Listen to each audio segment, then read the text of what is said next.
സ്നേഹിക്കാനാണെങ്കിൽ ജീവിച്ചിരിക്കുമ്പോൾ സ്നേഹിക്കണം. എന്തെങ്കിലുമൊക്കെ ചോദിക്കാനും പറയാനും ഉണ്ടെങ്കിൽ അതും ജീവിച്ചിരിക്കുമ്പോൾ തന്നെ വേണം.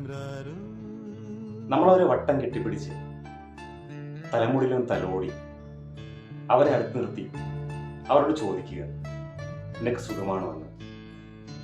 അപ്പോൾ അവരുടെ മുഖത്ത് വരുന്നൊരു പുഞ്ചിരിയുണ്ട്, സന്തോഷത്തിന്റെ പുഞ്ചിരി.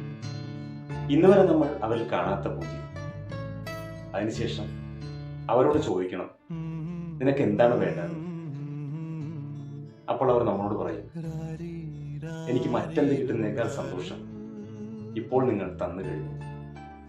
നിങ്ങൾ എന്നെ ഹൃദയത്തോട് ചേർത്ത് കെട്ടിപ്പിടിച്ച് ചോദിച്ച ചോദ്യമില്ല.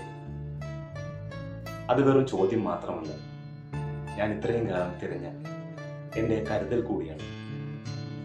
അതെ, നമ്മൾ പൂർണ്ണ ആരോഗ്യത്തിൽ ജീവിക്കുമ്പോൾ നമുക്ക് ഏറ്റവും വേണ്ടപ്പെട്ടെന്ന് തോന്നുന്ന ആരെ ആയിക്കോട്ടെ അവരെ നമ്മൾ നമ്മളിലേക്ക് തന്നെ ചേർക്കണം. നമ്മളുടെ സ്വന്തം എന്നോണം നമ്മൾ സ്നേഹിക്കണം.